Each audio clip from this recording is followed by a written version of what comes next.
Progesterone hormone tablet మేము నోటి ద్వారా తీసుకోవాలన్నా వెజైనల్ రూట్లో తీసుకోవాలన్నా ఇది చాలా మందికి వచ్చే డౌట్.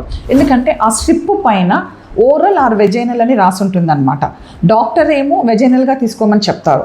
సో వీళ్ళు మేడం ఎందుకు దాని మీద ఓరల్ అని రాసుంది కదా, మేము నోటి ద్వారా తీసుకోవచ్చు కదా అని చాలా మంది క్వశ్చన్స్ అడుగుతారు అనమాట. నమస్తే అండి, నేను మీ డాక్టర్ పద్మలత యారాసి, మాతృత్వ fertility centre and Akshaya hospitals Proddatur. Tablet strip పైన మీకు ఓరల్ వెజైనల్ అని ఉంటే కూడా డాక్టర్ ఏ రూట్లో చెప్తే ఆ రూట్లోనే మీరు తీసుకోవాలన్నమాట.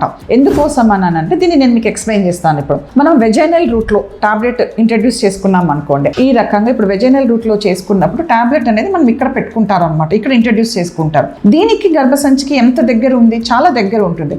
సో ఇక్కడ ఉన్న టాబ్లెట్ ఇక్కడ ఉన్న మ్యూకోసా ద్వారా డ్రగ్ అంతా అబ్జార్బ్ అయిపోయి యుట్రస్కి ఈజీగా చేరుతుంది. డ్రగ్ లెవెల్స్ అనేవి కూడా యుట్రస్లో చాలా ఎక్కువ ఉంటాయన్నమాట. ఇది దీని అడ్వాంటేజ్, మనం వెజైనల్ రూట్లో తీసుకునేటప్పుడు వచ్చే అడ్వాంటేజ్ అనమాట. అలా కాకుండా మీరు నోటి ద్వారా టాబ్లెట్ తీసుకున్నప్పుడు అది లోపలికి వెళ్ళి అది డైజెస్ట్ అయ్యి బ్లడ్లోకి అబ్జార్బ్ అయ్యి ఆ బ్లడ్ ద్వారా అది గర్భసంచి దగ్గరికి చేరాలి. ఇది చాలా టైం పడుతుంది. డ్రగ్ లెవెల్స్ కూడా అనుకున్నంత రీచ్ అవ్వవు గర్భసంచికి. కాబట్టి ఆల్వేస్ ప్రొజెస్టరాన్ టాబ్లెట్స్ తీసుకునేటప్పుడు vaginal route is better route అండి.